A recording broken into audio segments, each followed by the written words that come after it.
ఇప్పుడు నాకు అర్థం కాదు.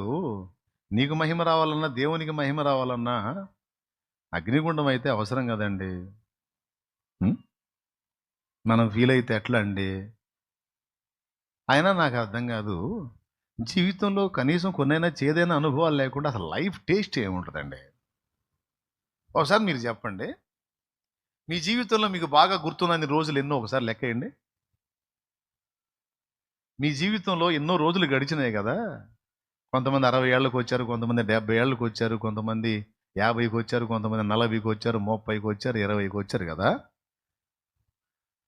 ఇన్ని సంవత్సరాల్లో మీకు గుర్తున్న రోజులేయి.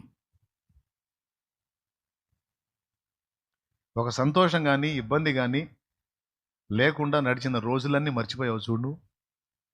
గుర్తున్నాయా నీకు? మర్చిపోయావు. నీకేయి గుర్తున్నాయి? నువ్వు అవమానం పొందిన రోజు గుర్తుంది. నిన్ను నిందించిన రోజు గుర్తుంది. నువ్వు గాయపడ్డ రోజు గుర్తుంది. నువ్వు తృణీకరించబడ్డ రోజు గుర్తుంది. దూషింపబడ్డ రోజు గుర్తుంది. నీ గుర్తున్న రోజులన్నీ కూడా నువ్వు ఊహించని రీతిలో ఆనందించిన రోజులు, అలాగే ఊహించని రీతిలో అవమానాలు పొందిన రోజులు మాత్రమే నీకు గుర్తుండే చూడు. ఇక మిగిలిన ప్లెయిన్ రోజులన్నీ నీ జ్ఞాపకాల్లోంచి పోయినాయి చూడు. నిజం చెప్పండి, నేను చెప్పింది రైటా రాంగా?